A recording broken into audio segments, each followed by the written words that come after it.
अगली खबर की ओर बढ़ते हैं। इस वक्त की अगली खबर राजधानी भोपाल से हमें मिल रही है। सीएम शिवराज सिंह चौहान का बयान आया है। बारिश से न्यूनतम समर्थन मूल्य पर फसल खरीदी बाधित हुई थी। अब दोबारा 27 मार्च से फसल की खरीदी शुरू कर रहे हैं। किसानों को आश्वस्त करते हुए सीएम शिवराज सिंह चौहान ने कहा, किसान अपनी फसल बाजार में कम दामों में न बेचें, समर्थन मूल्य पर सरकार उसकी खरीदी करेगी।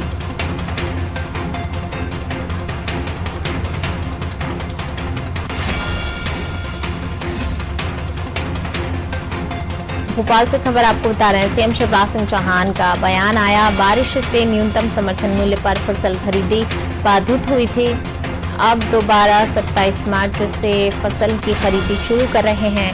किसानों को आश्वस्त करते हुए सीएम शिवराज सिंह चौहान ने कहा, किसान अपनी फसल बाजार में कम दामों में न बेचें, समर्थन मूल्य पर सरकार उसकी खरीदी करेगी।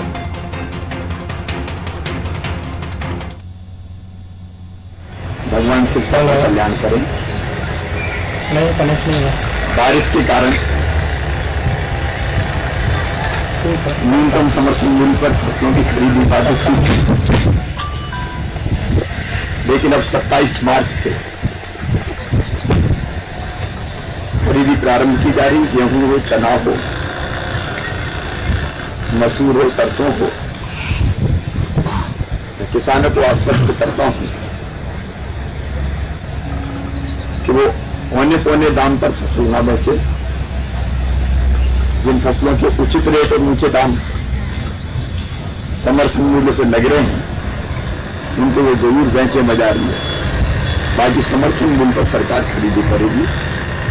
आज मेरा असम के चुनाव के लिए दौरा है। मैं गुवाहाटी जा रहा हूँ, सभा भी करूंगा और पत्रकार मित्रों से बात करूंगा। और इसी खबर पर ज्यादा जानकारी के साथ हमारे विशेष संवाददाता वैभव गुप्ता जी हमारे साथ फोन लाइन पर जुड़ गए हैं। वैभव जी, सीएम शिवराज सिंह चौहान ने किसानों को आश्वस्त किया है, समर्थन मूल्य पर सरकार उनकी खरीदी करेगी। उनसे किसानों को फसल बेचने से बाजार में कम दामों में फसल बेचने के लिए मना किया है।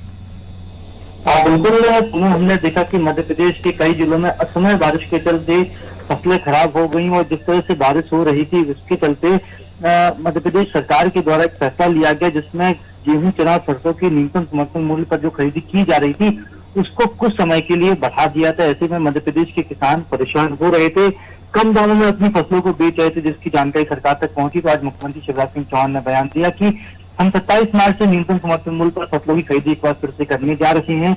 गेहूं, चना, सरसों की हम खरीदी करेंगे। ऐसे में मेरी किसान भाइयों से अपील है कि वो औने पौने दामों में अपनी फसलों को ना बेचे। सरकार न्यूनतम समर्थन मूल्य पर उनकी फसलों को खरीदने के लिए संकल्पित है और जल्द ही हम खरीदी की शुरुआत करने जा रहे हैं। इसके साथ ही मुख्यमंत्री शिवराज सिंह चौहान पौधारोपण के बाद ही असम की ओर रवाना हो गए हैं। असम में भी विधानसभा चुनाव होने जा रहे हैं। ऐसे मुख्यमंत्री शिवराज सिंह चौहान वहां पर चुनावी सभाओं को संबोधित करेंगे। प्रेस कॉन्फ्रेंस को भी मुख्यमंत्री शिवराज सिंह चौहान असम में संबोधित करेंगे। और वहीं पर्यावरण सुरक्षा के प्रति अपने संकल्प को पूरा करते हुए मुख्यमंत्री शिवराज सिंह चौहान ने रुद्राक्ष का पौधा लगाया और कहा कि भगवान शिव को रुद्राक्ष अत्यधिक प्रिय है, इसलिए हमने आज रुद्राक्ष का पौधा लगाया है। जी, शुक्रिया वैभव जी इस तमाम जानकारी को साझा करने के लिए। तो बिल्कुल, सीएम शिवराज सिंह चौहान जब स्मार्ट पार्क में पौधारोपण करने पहुंचे उसके बाद उन्होंने बयान दिया और किसानों की जो चिंता थी उसको कहीं ना कहीं जो है सीएम शिवराज सिंह चौहान ने जिस प्रकार से कहा तो दूर होगी ही, क्योंकि किसानों को बाजार में कम दामों में फसल बेचने के लिए मना किया है। साथ ही आश्वस्त भी किया है कि समर्थन मूल्य पर सरकार उनसे खरीदी करेगी। तो 27 मार्च से फसल की खरीदी शुरू होगी। जो बारिश से न्यूनतम समर्थन मूल्य पर फसल की खरीदी बाधित हुई थी, पहले 15 मार्च को खरीदी होनी थी, फिर मौसम में जो बदलाव हुआ उसके चलते 22 मार्च से किया गया, उस तारीख को आगे बढ़ाया गया, लेकिन अब 27 मार्च से फसल की खरीदी अब शुरू की जाएगी।